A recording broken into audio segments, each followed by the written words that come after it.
Rufa Gutierrez, sinagot ang mga negatibong komento sa pamilya ni Sunshine Cruz.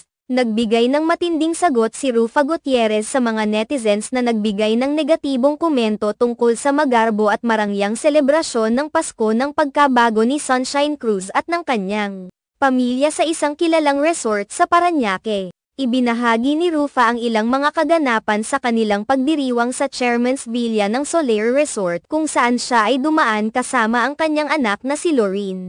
Matapos imbitahan ni Sunshine na makisaya sa kanilang party. Sa kanyang post, ipinasilip ni Rufa ang ilan sa mga magarbong tagpo sa kanilang pagtitipon. Gayunpaman, hindi lahat ng netizens ay nagbigay ng positibong reaksyon. May ilang nagbigay ng hindi kanais-nais na opinyon tungkol sa kanilang selebrasyon at may mga nag-akusa na ang buong kaganapan ay pinondohan ng kasalukuyang nobyo ni Sunshine na si Atong Ang, na isang bilyonaryo. Bilang tugon, sinabihan ni Rufa ang mga netizens na mas mabuti pang magtuon na lamang sila sa kanilang sariling buhay. Mga Marites, magbago na kayong lahat. 2025 na. Hahaha, sagot ni Rufa, isang pahayag na nagpapakita ng kanyang hindi pag-aalala sa mga komento ng iba at pagiging komportable sa kanilang mga desisyon. Ayon naman sa ulat ng Pamper Malaysia, ang presyo ng Chairman's Villa na kanilang tinuluyan ay umaabot sa 80,000 Malaysian ringgit o tinatayang 1 milyong piso bawat gabi. Ipinapakita nito na ang kaganapan ay tiyak na isang marangyang okasyon na hindi kinaligtaan ni Rufa at ng kanyang pamilya,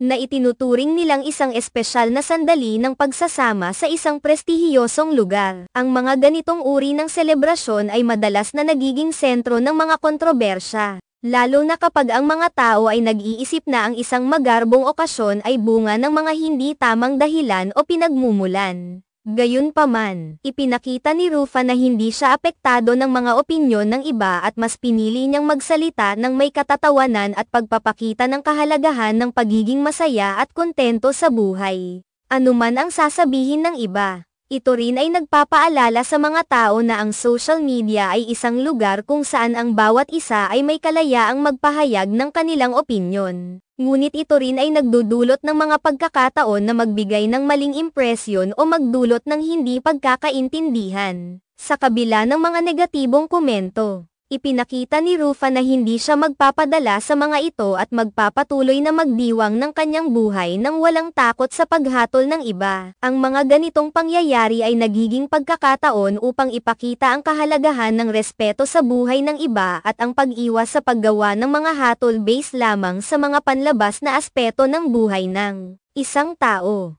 Sa huli, mahalaga ang personal na kasiyahan at ang pagiging tapat sa sarili, anuman ang iniisip ng ibang tao.